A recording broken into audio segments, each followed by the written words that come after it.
So in this video, we're going to talk about why do people struggle with intimacy and what you can do to fix the problem. My name is Victor, I'm Stassi. and we're just here to help you out in Yeah, your journey of being married, yeah, it's a journey, all right. or even for people who are not married yet but need some advice. This is a great place for you to start. Okay, so why do you think people struggle with intimacy? Well, it's a lot of different things, and it also depends on which spouse you're asking. Mm-hmm. Because when it comes to intimacy, men usually think sex, Mm-hmm. whereas women are more of like the little things, being vulnerable with each other, talking, being intimate with each other, like just like conversation wise, and like, but just Like, like like, like but it depends on which spouse. Like with men are more sex, women are more just being close to each other, um being vulnerable with each other, being able to have a conversation. And I think it definitely roots more toward vulnerability and like touch, but I don't but not in a sexual way, just like comfort. mm-hmm. Vulnerability and comfort. I feel like for women is more what intimacy means. Intimacy, intimacy, Empathy. intimacy, intimacy. Um, but for a lot of couples, it just sometimes fall into a routine, which we've been there, especially with small children. Mm-hmm. Um, Instead of being more focused on each other, you end up being in a routine and you basically become roommates Yeah. where you're just going through the motions, waking up, doing a routine, going to work, coming home, going to sleep, instead of making your marriage a priority, Mm-hmm. which is, I feel like, one of the biggest things that happens when couples start to like kind of fall away from intimacy. Mm-hmm. So Yeah. yeah, Yeah. Like, like um, yeah, no, I'm on the same page. Especially because we've been through that. We were in that roommate phase in one part of our marriage. We've been married for 8 years now. We have three kids, three beautiful children, two girls and a boy. And we were there before, so you're not alone. We literally went through the roommate stage like I think a few years ago, maybe like 2 years ago, and we were like, "Yo, what the heck is happening?" And yeah, it was around the time we had a 4 year old and a 2 year old. mhm, I think it's like when that really, because we're also getting used to having two kids instead of one. yeah, And then around the time we had our third, was also getting used to having three instead of two. Kind of like, and sometimes you don't even notice mhm, when you fall into like that roommate yeah, thing. You don't even notice it until it becomes like a problem. mhm, You're like, and you start to feel the disconnect. And you're like, wait a second. Like, this, I don't like this. yeah, So then you honestly, you have to sit down with each other and make it known, because sometimes one spouse will feel it more than the other. And the other may not even notice because they're in a routine, going to work, coming home, going to sleep. And they may not even notice it because they're too busy in their mind focusing on other things, where it's like, they don't have the room to notice. mhm, Whereas sometimes, like for me, I'm a stay at home mom, I overthink everything, and then I have the room to notice it because I'm always home. yeah, So, yeah. No, that's true, and it's about intentionality, right? One thing that someone told me around that time, actually, because I feel like we're Christians, but I feel like God always puts things in your path that really helps you in the season that you're in. And there's this one lady. Uh, I was at a church. I was a church staff member at a different church back when we were in New Jersey, and this one lady came. and she spoke about well, yeah. So this one lady came, and for clarity, we were going around the tables between all the staff members. Don't laugh. I keep saying No, you said tables. table. You said tables. Oh, well, we were going. Thank you. Thank you for clarifying. We were going around the table, and we were just giving one tip of just life tips, right? And this lady said you should fall in love every single day. Like every single day, you should fall in love with your spouse. And it's true, because every single day you should do something to fall in love with your spouse. Because if not, for example, I just heard something from one of my mentors online. We never met in person. I think we met once, but he's not my real mentor. So he said that if you're not intentionally trying to make something better, it's going to get worse on its own. So, for example, something can be in one place and you say, oh, I just want to be comfortable. But you can be comfortable and you can stay in one place, but your life is just going to get worse. So say you want to, let's just say an example. You want to get comfortable with your finances, right? Say you make like $100,000 a year, but you're comfortable. You're making that $100,000 a year, and then the economy changes and you're still making that $100,000 a year. You're not going to be comfortable anymore. You're going to have to move forward. Comfortability will become struggle. Exactly. And so it's exactly the same thing with marriage. If you're not working at it, it's not going to get better. It's just going to slowly get worse. And in marriage, comfortability eventually becomes just staleness. Yeah. So there is a Facebook group for couples, and one of the topics on there is why do couples struggle with intimacy? And that's why we decided to make this video. And so I'm going to read through some of the comments, and I'll read through some of the good ones. One of them says boredom, health issues, growing apart, resentment, being together too long, too much going on with work and kids and stressors. And that was just one comment. That's a long comment. It is. But which brings us around to being in that roommate stagnant phase, which happens a lot with couples with kids. Especially when you have young kids that still need a lot of attention. You still need to like do things for them, and you just always have to like be around them. And you fall into a routine basically. Where you wake up, either deal with the kids, go to work, so on and so forth, come home, eat, go to sleep, rinse and repeat. Mm-hmm. Yeah. And then it becomes a routine where you basically become like roommates, strangers just living together, barely even having conversations. Yeah, that intentionality isn't there, and it also goes back to what we said about just falling in love with each other every day. Yeah. Basically, I heard a saying that's basically like you have to date your spouse. Like whenever you're first dating, you're trying to impress each other. You're bringing her flowers. You're dressing up for him, putting perfume on, whatever you do. And sometimes once a couple gets married, it's like all of those things just fall away. Yeah. Because you're like, well, we're already locked in. We ain't going nowhere. Mm-hmm. So, you stop trying. Yeah, and I think now people are so like open to divorce. It's crazy. It's like like they're not even in covenant anymore, because that's really what you're doing when you get married. It's a covenant. And I actually just learned something about the Bible, about covenant.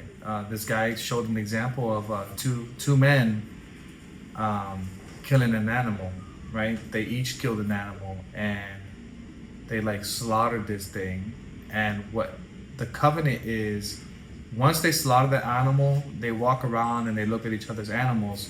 And then once they do that, apparently they cut their hands and they do a blood pact, and that's a covenant. And so what happens when they shake their hands is they say, if you betray me or whatever, let what happened to that animal happen to you. And that's what the covenant is, right? Dang. I mean, yeah, it was crazy. And so obviously we're not going to go that far, but marriage is a covenant, right? Between you, your spouse, and God. And so I actually learned it's something about that too, because I recently started actually reading the Bible. Divorce in God's eyes is basically cheating. Like, if you divorce your spouse for any other reason other than adultery, cheating, in his eyes, you're committing adultery. Like, because then if your spouse decides to remarry, in his eyes, you're making, like, your ex-wife, for example, because, God sees the man as head of the house and blames the man for a lot of stuff, but you're making your wife commit adultery because, you guys made a covenant first. And then you separated for whatever reason, and you remarried, you both just committed adultery. wow. So, yeah. Recently Um, learned that. yeah, that's good. It's interesting. And so another comment, I'll move back to the comments. That was good. Thank you for that. Wives fall out of love with their husbands and stop wanting them, but I feel like that's just like a him problem, bro. Like you weren't trying, and Listen, your wife here's fell out of love with you, bro. here's the thing with women, especially in marriage. It takes a hot minute for your wife to fall out of love with you. And there's usually signs that will lead up to her falling out of love with you. Because, like, if she fell out of love with you, you just didn't give a crap and didn't really notice her. Because, trust me, there are signs. Like, for example, if your wife used to always maybe make you dinner, or dinner was ready when you came home, or if she used to dress a certain way, put makeup on, and like whatever, and then those things will start to fall away. Or it'll be the opposite. She's somebody that doesn't really put makeup on or doesn't really like dress up, and all of a sudden she starts doing that. Those are usually signs that she's looking elsewhere. And I'm sorry to say, it starts with you, with the man, because I don't want to say that women are simple, because everybody says we're not, but we kind of are. You kind of just have to pay attention, because we don't just fall out of love. For a woman, it's hard to actually just like fall out of love once you're in love, and it will take a while. So, and it's usually things that you're either doing or not doing, and it's a repetitive thing that you're doing or not doing. So eventually she gets tired. Eventually and once she gets to she doesn't care anymore. That's when she's done. You're officially out of love. There's no fixing it. And I also feel like, kind of on the same note about the comment that the dude said, it's more like he's pointing at wives and saying they fall out of love, but where have you fallen short, right? Like where you're looking to yourself before you start pointing fingers. Exactly. What could you do better? It's a good one. And then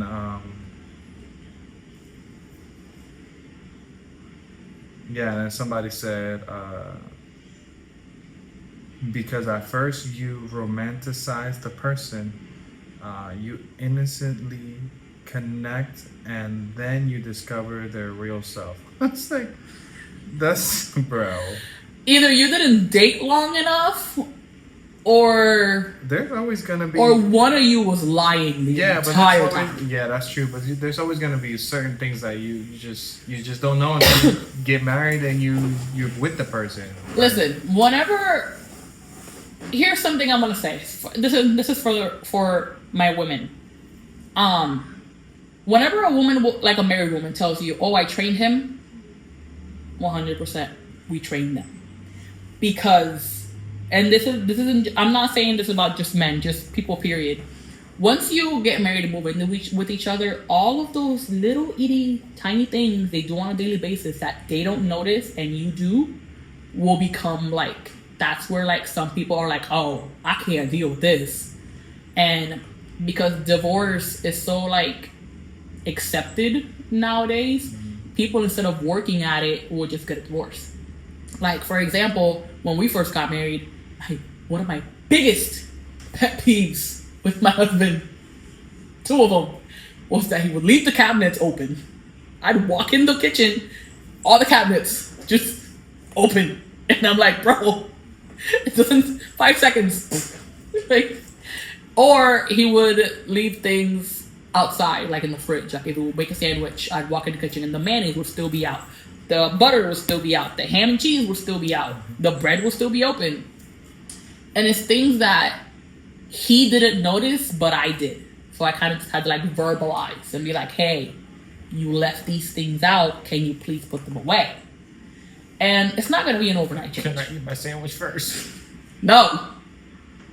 You put away as you're making the sandwich. You're done? Okay, put it away. Or before you plate the sandwich and like move to the dining room or wherever you're going to eat it, put it away. That's just me personally, though. Some women may not care. But it's not going to be an overnight change. It's going to be something you're going to have to work on. Both. You know, he's going to have to remember. I had to remember to tell him and not get upset over it immediately. And there's little things that in a relationship, each of you will have that you're not going to know about it until you move in together. Mm-hmm. Because now you're in a space together. You're sharing a space. You know, like some people leave the cap off of toothpaste. Some people, like, you know, don't wipe the counter and leave like the mess of water. And some people may not like that. Some may not care. And it's something that you just have to work on. Once you get married and move in with somebody, you have to give it time to get used to each other. And I feel like nowadays, some people just don't. Mm-hmm. They're just like immediately like, oh, I can't put up with this. Yeah. Divorce. Yeah. And that's I just think not... it's also like people are, people say that everything is on my time now, right? Because now everything's streaming now. You know, sometimes you don't even have to watch commercials because you can buy like YouTube Premium, and so it's like ad free. Yeah, that's like everything is fast. Like it's my money and I want it now. Like it's my TV show and I want it now. It's my life and I want it now. Yeah, right? And that's just honestly, that's not the way life works, guys. Let's be real. Things even take though time. sometimes it'd be nice. Oh yeah, no, that'd be amazing. It'd be awesome if I could just snap my fingers and whatever I want, you know, right now.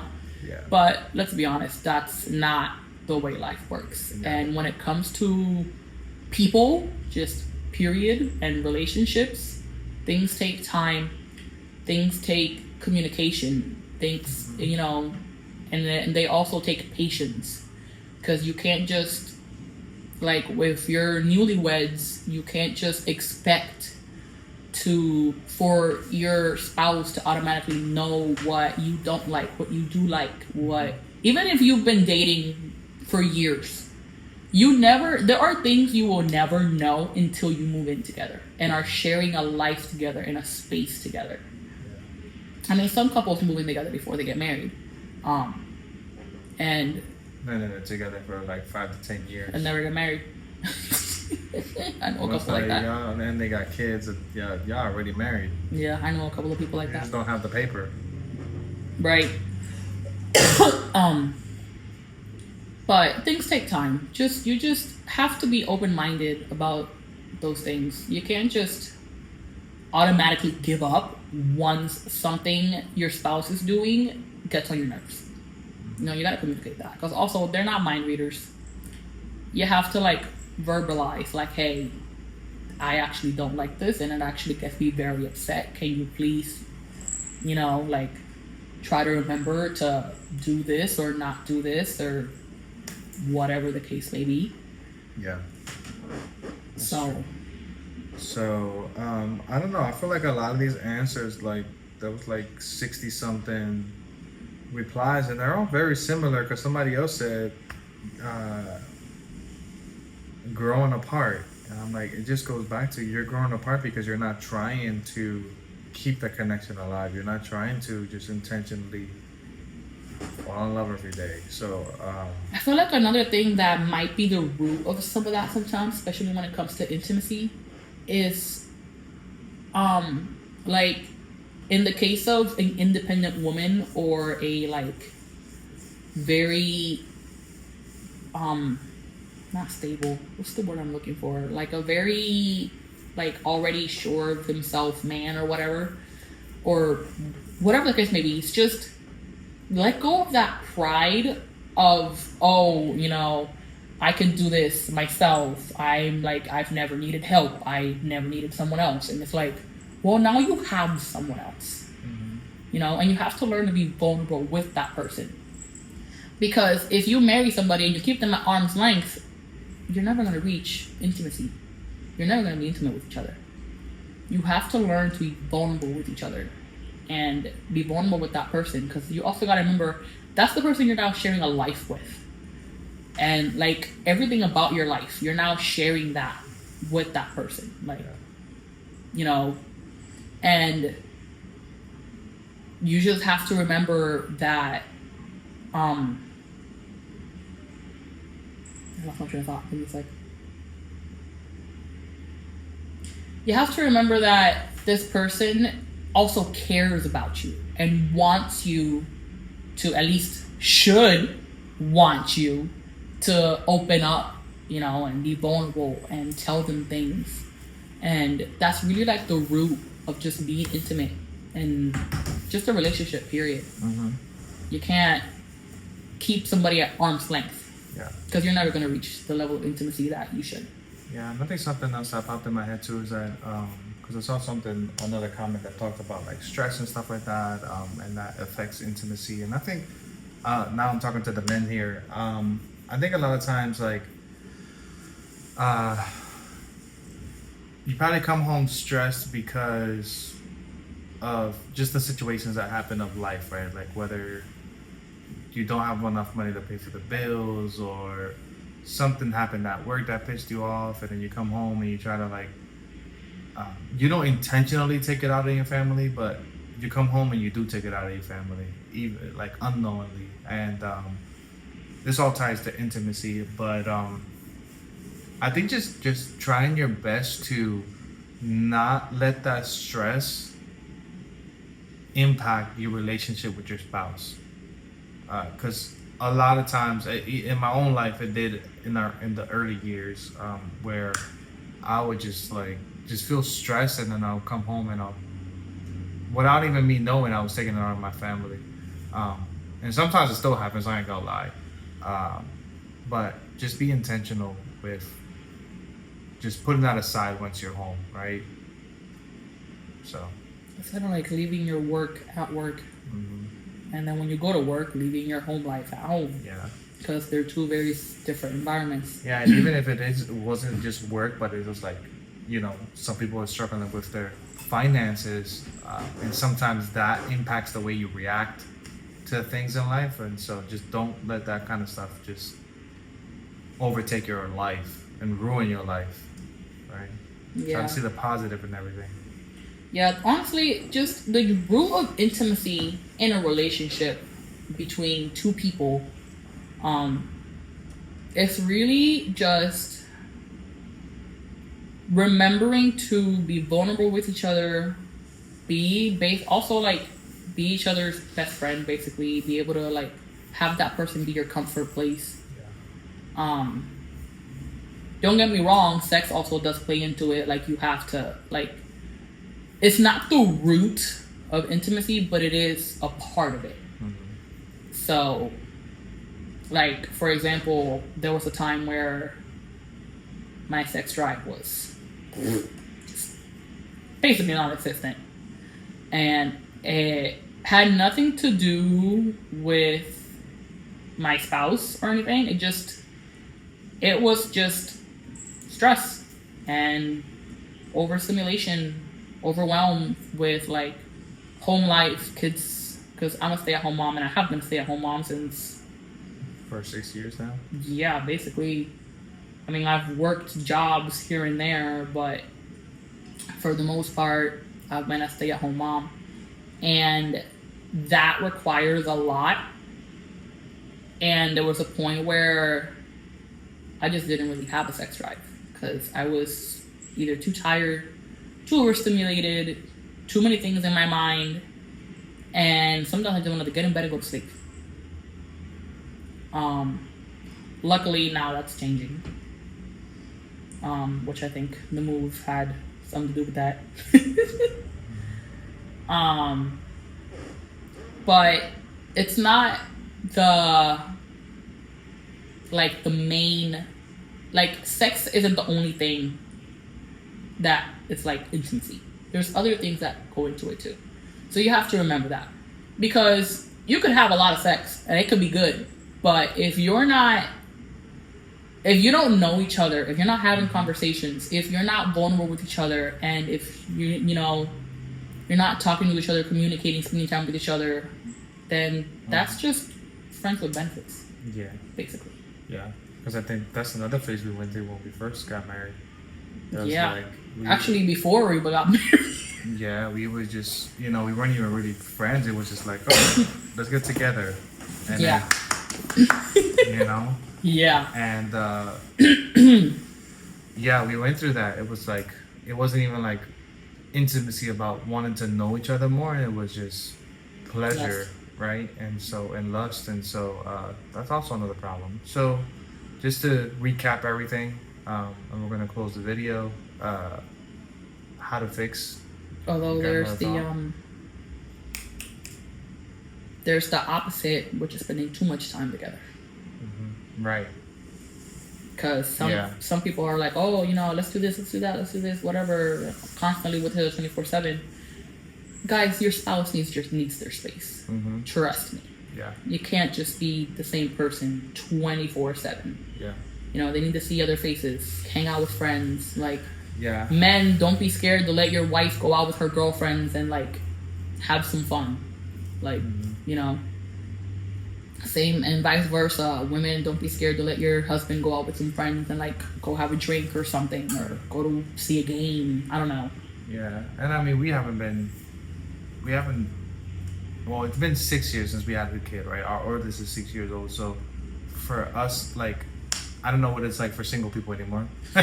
But anyway, sometimes, even when you're single, I don't know, maybe you guys want to be together all the time. I mean, when I say single, I mean, you're married, but you don't have any kids. Because to me, that's, in a way, sorry, there was a bug.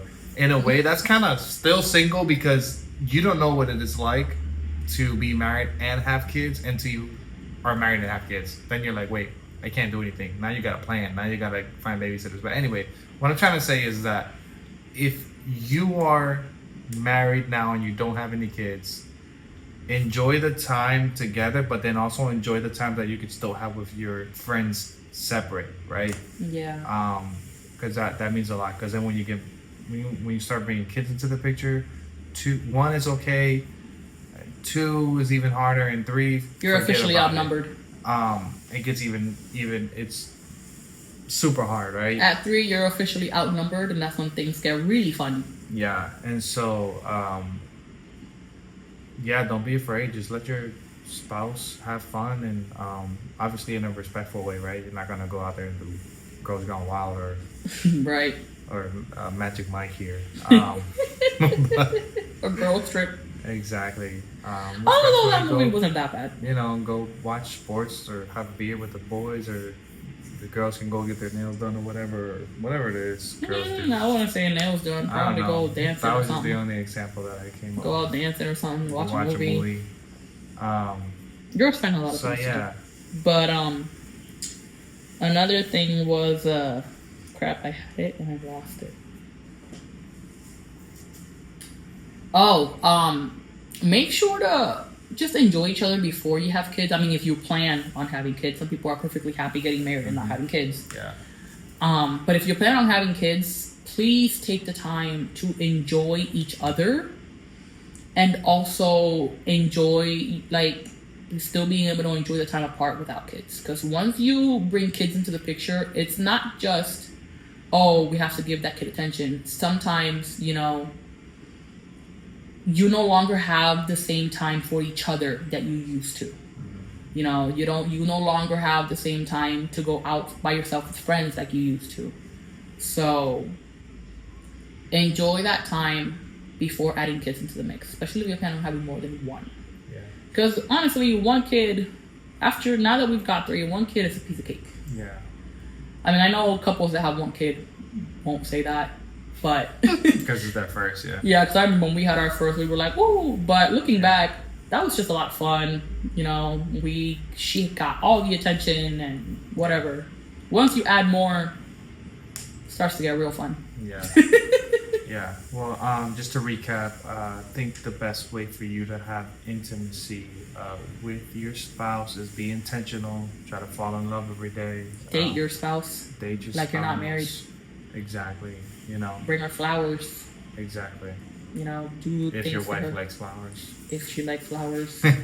If her love language is what's that one? Acts of service. Do the little things. You know, if it's touch. You know, give her a hug when you come home from work. Whatever. Yeah. So basically the key for intimacy is to be intentional.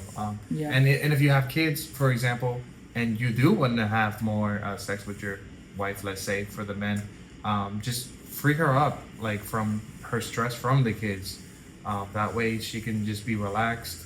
I don't know, get her a bottle of wine and let her take a bath or something, or pay for her to go to a spa or a salon, just so that she can relieve some of that stress. And Spa will help. you'll thank me later.